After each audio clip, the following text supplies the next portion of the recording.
Nav ritīgi. Bet, Latvijā jau salīdzinoši, ko elpot ir. Vismaz lielākajā daļā no vietām, kur mēs elpojam, kur mēs dzīvojam.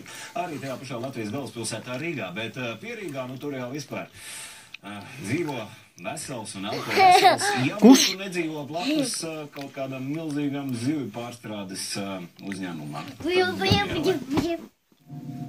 Mūs smacē jau gadiem. Šāda uzsaukuma mudināts Beztabū ierodas Pulkārnes ciemā Ķekavas novadā, kur ir vairākas viensētas un visus vietējos vieno nepatika, pat riebums pret šeit valdošo smirdoņu.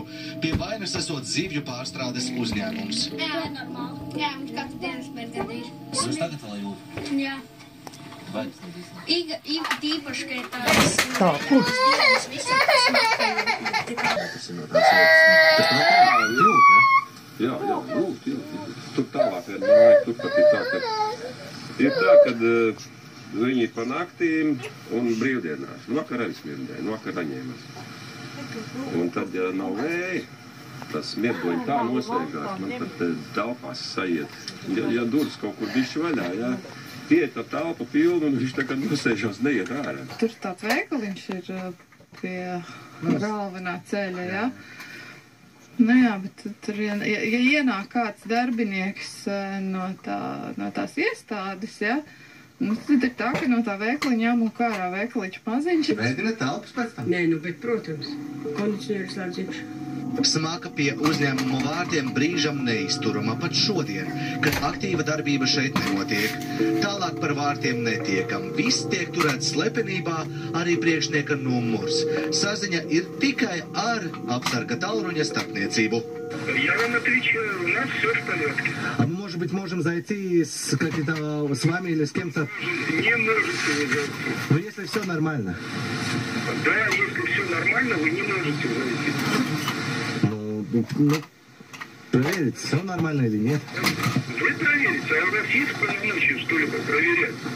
Viss kārtībā, tā gan neuzskata valsts vides dienestā, kas zivju pārstrādes uzņēmumu uzskata par tādu kā rūpju bērnu, jo sūdzības saņem regulāri. Šogad uzņēmumam aprīļa mēnesī ir izteikts brīdinājums par iespējamu darbības apturēšanu saistībā ar atļaujas nosacījumu neievērošanu, jo tika konstatēts, ka izēvielas arī netika atbilstoši uzglabātas, teritorija arī bija piesārņota. Pēc atļaujas nosacījumiem izēvielas viņi nedrīkst glabāt ilgāk par vienu diennakti. Ja? Tātad viņi atvet un viņiem tūlīt viņas arī vienas diennakts laikā būtu jāpārstrādā. Ja realitāte aizbrauc inspektors un redz, kad tās izēvielas jau ir vēju appūstas un saules apspīdētas, jā, ar garozu, roda šaubas, vai viņas tur vienu dienu stāv. Un tā putra tur ir, var redzēt, viņi droši vien nebūs, viņi nav savākuši. Vietējais iedzīvotājs un vides aktīvists, jeb vienā vārdā Juris, ved mūs uz lauku aiz uzņēmuma ēkām, kas iežogota.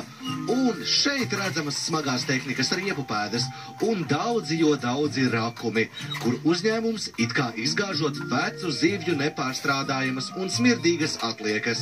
Kombinācijā ar tveici smaka neiedomājama. Jā, mūsu pilns. Un visur, kur šitie rakuma vietas, tur viņi reāli ir rakuši, vai ne? Jā, tā. Šito zābaks varēja sviest ārā. Rīdie? Rītī. Viņam te mušli. Roberts Gaiņš Venstās.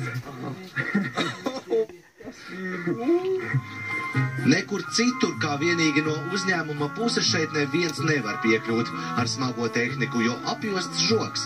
Bet arī šo komentēt kameras priekšā uzņēmuma pārstāvji vairās un visu noliedz. Jebkurā gadījumā aprakt zemē ne atkritumus, nedz kaut kādas uzņēmuma izmantojamās izēvielas nedrīkst. Un tad attiecīgi jūs kaut kā vēl vairāk to pārbaudīsiet? Es jau jums teicu, mēs pašlaik to pārbaudam un arī turpmāk tiks pieņemti attiecīgi lēmumi. Ja uzņēmums turpmāk arī neievēros vidas aizsardzības prasības, tad tuvākā laikā tiks lemts jautājums par uzņēmuma darbības apturēšanu un atļaujas atcelšanu. Roberts Glass, Dzintars Rudzītis, Beztabū. Redz, izrādās, ka iepriekš jau šis uzņēmums ir sodīts par vides prasību pārkāpumiem, un šie sodi nav mazi, un arī darbinieki esot sūdzējušies par to, ka viņiem tur algas netiekot izmaksātas. Nu, tā kā vienkārši, acīm redzot, viņiem tur neiet, bet tas, ko mēs tur redzējām, piekritīsiet, izskatās visnotaļ nelabi. Visnotaļ nelabi arī smakoja par